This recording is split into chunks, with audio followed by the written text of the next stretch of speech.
Here's another story that we've been following for you. A car dealership in Virginia, follow me on this, busted as a suspected money laundering operation for a Hezbollah-linked businessman in Lebanon. The owner, the same IT aide who was paid $7 million taxpayer dollars to provide IT services to 44 Democratic members of Congress. And joining me now is Daily Caller investigative reporter Luke Rosiak. Luke, thank you so much for joining us this morning.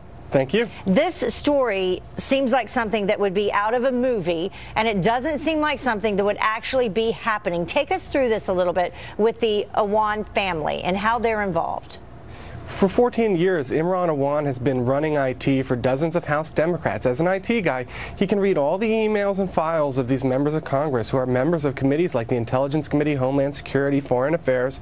And at the same time, he sets up this company. Who knows how he does it, because he's making $7 million between all his family members working full-time, $165,000 each running IT. They somehow found time to set up this used car dealership. And if you look at Operation Cassandra that we learned about recently, that's a common tactic by Hezbollah. And indeed, these guys took $100,000 from a fugitive from the U.S. Department of Justice by the name of Ali Al-Attar. Now, this guy has been linked to Hezbollah by the CIA. So they took money. They took money from him to use it conceivably for these car dealerships, one of which it was called CIA. That's one of the insane parts. It was called CIA, Cars International A, and it appeared there was markings of a front. Their business partner testified that the books were essentially a sham. They didn't even have inventory. If you needed to buy a car there, they would have to go across the street and borrow one from a different dealership. You know, they've got Ukrainian connections, which is the same thing you see with these Hezbollah dealerships. Yeah. You know, it has all the markings of just a complete suspicious company. And if you were working for if you were working for IT for the House of Representatives and you need to take $100,000 from foreign actors, it's, you know, potentially a money laundering vehicle. And people will recognize him, his picture and his name, because of his connection to Debbie Wasserman Schultz as well. Well, he didn't just have access to these emails when he took this money that's been linked from a guy linked to Hezbollah.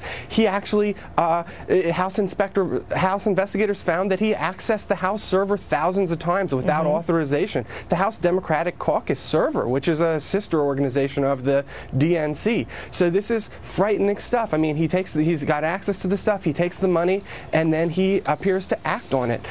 So, you know, really, you add it all up, and you have to believe in a lot of coincidences to think there's nothing there. So where does this stand? Where does this stand right now? Is he in jail? Are they all in jail, the whole family? Well, that's the remarkable thing. Just like when in Operation Cassandra, when you don't see action by the Department of Justice, there's been very little done on this case. A prudent person would have reason to believe that these guys could have been engaged in a foreign intelligence gathering operation, not only on U.S. soil, but embedded in the U.S. Congress. When you put all these facts together, and the Department of Justice hasn't even looked into it enough to disprove or prove that. So these guys have only been charged with relatively minor crimes involving trying to flee the country after they learned about this underlying investigation, but there have been no underlying charges brought, and it's been over a year. It's unreal. And was it Imran's wife, who was also Ukrainian, who was also working for IT for Congress? Yeah, they had, you know, 5 or 6 family members. One of them's Ukrainian. She created all these other car dealerships, but they don't seem to exist. So how do you have a car dealership that doesn't exist? Where do I go to buy the car? Good question. People should look at your article. Log on to Daily Caller. They can also find you at Luke Rosiak. Luke, thank you so much for joining us. Appreciate it. Thank you. Big story. And we'll be right back. Stay with us.